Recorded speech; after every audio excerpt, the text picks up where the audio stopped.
नमस्कार। आज हम अमेरिकी अर्थव्यवस्था की धड़कन को महसूस करने वाले हैं। जुलाई 2025 के सीपीआई यानी महंगाई के आंकड़ों के साथ हमारे पास कई फाइनेंशियल रिपोर्ट्स हैं, बाजार के विश्लेषण हैं और हम कोशिश करेंगे कि इनमें से जो सबसे ज़रूरी बातें हैं वो निकलकर सामने आए। ये आंकड़े बहुत मायने रखते हैं। फेडरल रिजर्व की ब्याज दरों से लेकर सोने तक सब पर इनका असर होता है। तो चलिए गहराई से समझते हैं इसे। बिल्कुल। और इससे पहले कि हम आंकड़ों में जाएं, एक बार ये समझ लेते हैं कि ये सीपीआई होता क्या है। देखिए, ये एक इंडेक्स है जो ये देखता है कि आम लोग, मतलब हम आप, जो रोजमर्रा की चीजें और सेवाएं खरीदते हैं, उनकी कीमतें टाइम के साथ कैसे बदल रही हैं। इसमें दो चीजें होते हैं। एक है हेडलाइन सीपीआई, इसमें सब कुछ आ जाता है, और दूसरा होता है कोर सीपीआई। कोर में से ना खाने पीने की चीजें और एनर्जी जैसे पेट्रोल, डीजल, इनकी कीमतें हटा दी जाती हैं, क्योंकि ये बहुत घटती बढ़ती रहती हैं, अस्थिर होती हैं। और फेडरल रिजर्व जो है वो कोर सीपीआई पर जरा ज्यादा ध्यान देता है। क्यों? क्योंकि इससे महंगाई का जो अंदरूनी ट्रेंड है ना, उसका बेहतर पता चलता है। अच्छा, ये बात है, ठीक है। तो फिर ताज़ा आंकड़े क्या कह रहे हैं? जुलाई में क्या हुआ? हाँ, तो जुलाई में हेडलाइन सीपीआई पिछले साल के इसी महीने के मुकाबले 2.7% बढ़ा। 2.7%? ये तो जून के बराबर ही है शायद। हाँ, जून के बराबर ही।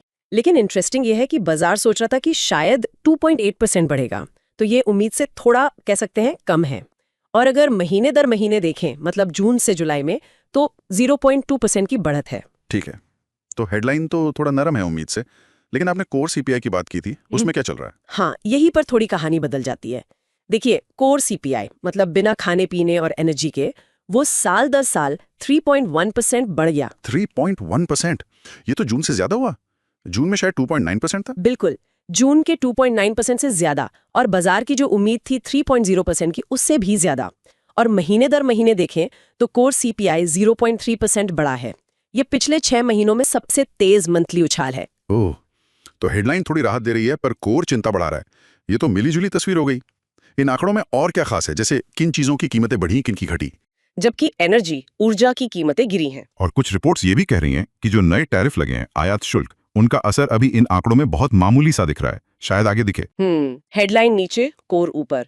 ये तो फेडरल रिजर्व के लिए वाकई एक पहेली बन गई होगी।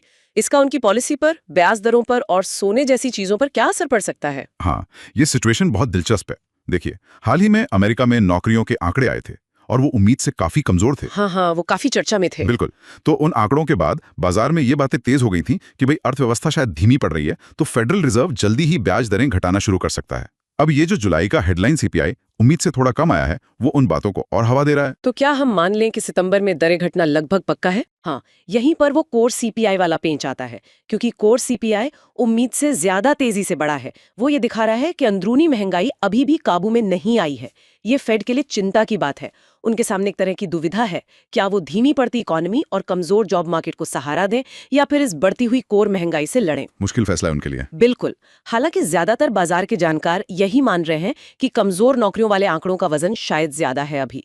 इसलिए बाजार में अभी भी आप कह सकते हैं 85 से 90% चांस माना जा रहा है कि फेडरल रिजर्व सितंबर में ब्याज दरें घटाएगा। अच्छा, और सोने पे क्या असर दिख रहा है इसका? सोना तो वैसे भी इस साल काफी चढ़ा है। हाँ, सोना 2025 की पहली छमाही में करीब 27% चढ़ा है। आमतौर पर होता यह है कि जब डॉलर कमजोर होता है और ब्याज दरें घटने की उम्मीद होती है, तो ये सोने के लिए अच्छा होता है। तो ये जो हेडलाइन सीपीआई थोड़ा नरम आया है, ये दर कटौती की उम्मीदों को बढ़ाता है, जो सोने को एक तरह से सपोर्ट दे सकता है। लेकिन वो जो कोर सीपीआई ज्यादा आया है, वो तस्वीर को थोड़ा उलझा देता है। वो सोने की तेजी पर थोड़ा ब्रेक लगा सकता है। कुछ लोग मान रहे हैं कि सोना शायद थोड़ा ज्यादा तेजी से चढ़ गया था और ये कोर सीपीआई का आंकड़ा उसे थोड़ा ठंडा कर सकता है। तो सोने की आगे की चाल असल में इसी पर निर्भर करेगी कि फेड क्या करता है और डॉलर किधर जाता है। तो कुल मिलाकर जुलाई के अमेरिकी सीपीआई आंकड़े एक मिक्स्ड बैग हैं। हेडलाइन महंगाई थोड़ी नरम, पर कोर महंगाई चिंताजनक रूप से तेज। कमजोर जॉब मार्केट फेड पर दरें घटाने का दबाव बना रहा है, लेकिन कोर महंगाई उनके सामने एक बड़ी चुनौती है। बिल्कुल, और सोना इन सब फैक्टर्स के बीच कह सकते हैं सेंसिटिव बना रहेगा। आगे देखने वाली बात यही होगी कि फेडरल रिजर्व इन दो विपरीत संकेतों, धीमी होती नौकरियां और बढ़ती कोर महंगाई, इनके बीच तालमेल कैसे बिठाता है। हाँ, ये उनके लिए एक बड़ी परीक्षा होगी। अपने दोहरे लक्ष्य, कीमतों में स्थिरता और फुल एम्प्लॉयमेंट, दोनों को साधना। खास तौर पर तब जब, जैसा कुछ रिपोर्ट्स कह रही हैं, टैरिफ का पूरा असर शायद अभी आना बाकी है। वाकई एक जटिल आर्थिक पहेली है, और ये सोचना भी दिलचस्प है कि अगर ये कोर महंगाई काबू में नहीं आई, तो क्या फेड को भविष्य में और सख्त कदम उठाने पड़ेंगे, भले ही नौकरियों पर असर पड़े। ऐसे माहौल में आर्थिक विश्लेषण पर नजर बनाए रखना बहुत जरूरी हो जाता है। आज की चर्चा यहीं रोकते हैं।